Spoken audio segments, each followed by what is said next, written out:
Red book రాజ్యాంగం నడుస్తూ ఉంది. వైఎస్ఆర్సీపీ కార్యకర్తలపైన నాయకులపైన అరాచకాలు అక్రమాలు మరి అదే మర్డర్లు చేయడం, కేసులు పెట్టకుండా మళ్ళీ రివర్స్ కేసులు పెట్టడం జరుగుతూ ఉంది.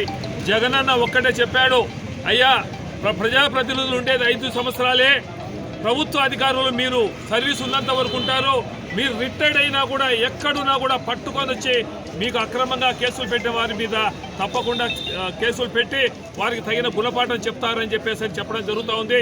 నేను కూడా రిక్వెస్ట్ చేస్తున్నా, అయ్యా పోలీసు అధికారులు మీరు కూడా అక్రమ కేసులు పెట్టకుండా మీరు పద్ధతిగా చేయండి, సక్రమంగా చేయండి అని చెప్పేసి జగన్మోహన్ రెడ్డి గారు చెప్పిన దాని మీద మేము కూడా ఈ QR కోడ్ పెట్టేసి మనకు డిజిటల్ బుక్ పెట్టిన తర్వాత ప్రతి ఒక్క అన్యాయాన్ని కూడా మన కార్యకర్తలు మన నాయకులు అందరూ కూడా తప్పకుండా ఈ డిజిటల్ బుక్లో ఎంట్రీ చేయాలని చెప్పేసి తెలియజేసుకుంటూ సెలవు తీసుకుంటున్నాను. నమస్తే.